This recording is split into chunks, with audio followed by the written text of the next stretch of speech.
Peshmerga forces and PKK-linked groups are fighting each other in northern Iraq. Local media report that a group of Peshmerga forces entered the PKK-controlled Sinoni district north of the town of Sinjar. One PKK terrorist has been killed and 3 others wounded. Meanwhile, 4 fighters from the Pershmerga were injured. Nicole Johnston joins me now live from Erbil. Nicole, good to have you. Just what can you tell us about these groups, all of which are Kurdish? What exactly is happening here? Why are they fighting? Just help unpack this for us.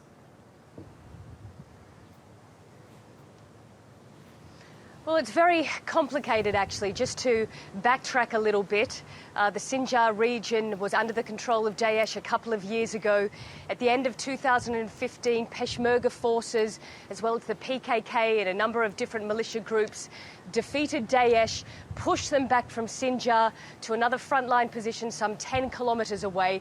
And the last time that I was in Sinjar, you could see this rivalry between all of these different groups and militias starting to build up on the ground. None of them wanted the other group there, not only in the town of Sinjar, but in this sort of vast plain surrounding it.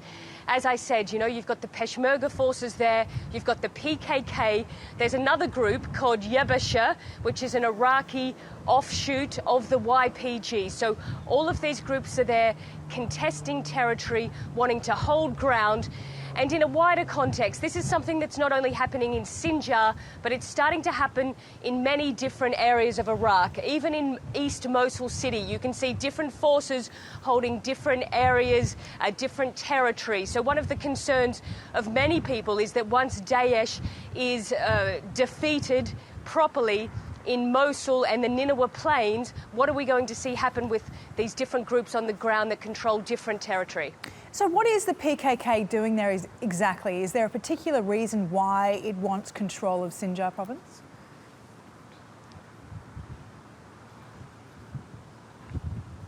Well, nothing happens in northern Iraq without the influence of northern Syria. So for the PKK, Sinjar, if it manages to control Sinjar and the area around it, would end up being a real sort of defensive logistics hub, because you've got the PKK in the Kandil Mountains of northern Iraq, you've then got this wide territory of Sinjar, and then in northern Syria, you've got PKK-affiliated groups. So if the PKK controls Sinjar, it would give them this sort of, you know, broad swathe of territory, enabling it to link up its bases and its fighters in northern Iraq, in the Kurdistan Regional Government area, up in those mountains, across to the northern part of Iraq, and then into Syria. So that does appear to be what they're aiming for.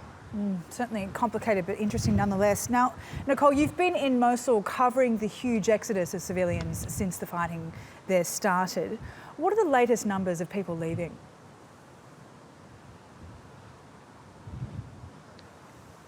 Well, the latest numbers that we're getting from the United Nations is that since the operation in West Mosul started, which is over 10 days ago now, more than 30,000 civilians have fled. So quite large numbers. Some days it's 2,000, some days it's much higher, 4,000 to 5,000.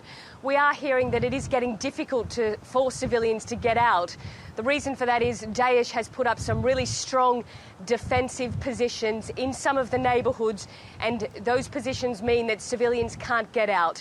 Even if you do decide to try and leave from West Mosul, you're taking your life in your hands. Civilians are being shot by snipers as they leave. Daesh are flying armed drones over these areas to try and drop mortars on civilians. We saw that just a few days ago. Dozens and dozens of civilians coming out with very serious injuries, and just this exodus of people walking for many kilometres through the desert. They say that over the last few weeks they've had sort of next to no food in West Mosul. Water is running out. Many people have barely any water. People are exhausted, they're sick, they're injured, they're terrified, but they are trying to get out of West Mosul when they can, because the fighting there is intense. It seems that the Daesh fighters who are left are really fighting to the death. They're fighting for the end. This is their last stand. We know that all of the roads around West Mosul, including that main one that was left to Tal Afar, have been closed. So any Daesh fighters left in that city are really sort of battling it out right now. Yeah, we've just been looking at some of the pictures you sent in fact, of people walking for miles on end with very distressing injuries indeed. Okay, thank you for that, Nicole. We'll just leave it there for the time being. Nicole Johnston in Erbil for us.